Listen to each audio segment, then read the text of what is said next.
রাজধানী করবে, কারো কে ছাড় দেওয়া হবে না, সে যত বড় নেতাই হোক। আমরা এখানে দাঁড়িয়েছি, আমাদের নারী বলেন, প্রাইভেট বলেন, প্রত্যেক জায়গায় অবহেলিত।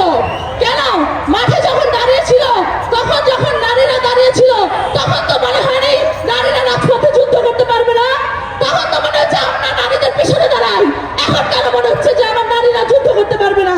কেন মনে হচ্ছে যে প্রাইভেটের পোলাপান প্রাইভেট মুরগি তারা যাইতে পারবে না? কেন? যখন আপনারা ঘরে বসেছিলেন, ভয় পাচ্ছিলেন মাঠে নামতে, তখন আমরা প্রাইভেট মাঠে ছিলাম। আপনাদের গুণটা হয়নি যে আপনারা রাজপথে নামবেন।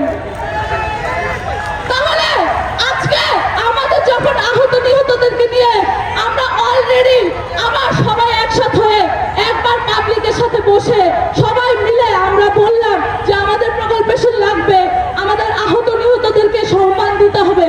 তখন আপনারা ওই ইউনিটিটাকে কোনো সম্মান দিলেন না। আপনাদের আমাদের এত জনসম্মুখ ছিল এখানে, তারপরেও আপনারা কোনো সিদ্ধান্ত দিলেন না। আমরা কি চেয়েছি? আমরা 24-এর স্বীকৃতি চেয়েছি। এটাকে আমরা ডিজার্ভ করি না। আজকে আপনারা সবাই স্বাধীন দেশে দাঁড়িয়ে কথা বলছেন। সেই স্বাধীনতা ছাত্র বলেন, জনগণ বলেন, সবার দ্বারা অর্জিত হয়েছে, রাইট? সেই রাইটটা যদি আমাদের না থাকে যে আমরা আমাদের দেশ বা আমাদের যে জাতি তাদেরকে জানাতে পারবো আজ থেকে 100 বছর পরে যে 24-এ কি হয়েছিল আমাদের সাথে, এই ইতিহাস যদি আজকে না থাকে, ওই দোসররা আবার যে কালকে আমাদের উপর হামলা করবে না, তার কি গ্যারান্টি? আমাদের জীবনের নিশ্চয়তা কে দেবে যদি আমাদের এই জাস্টিস না থাকে? আমরা যে জাস্টিসের জন্য আমাদের ভাইরা রাজপথে জান দিয়েছে, পাবলিক প্রাইভেট সবাই একত্রিত হয়েছিল, জনগণ একত্রিত হয়েছিল।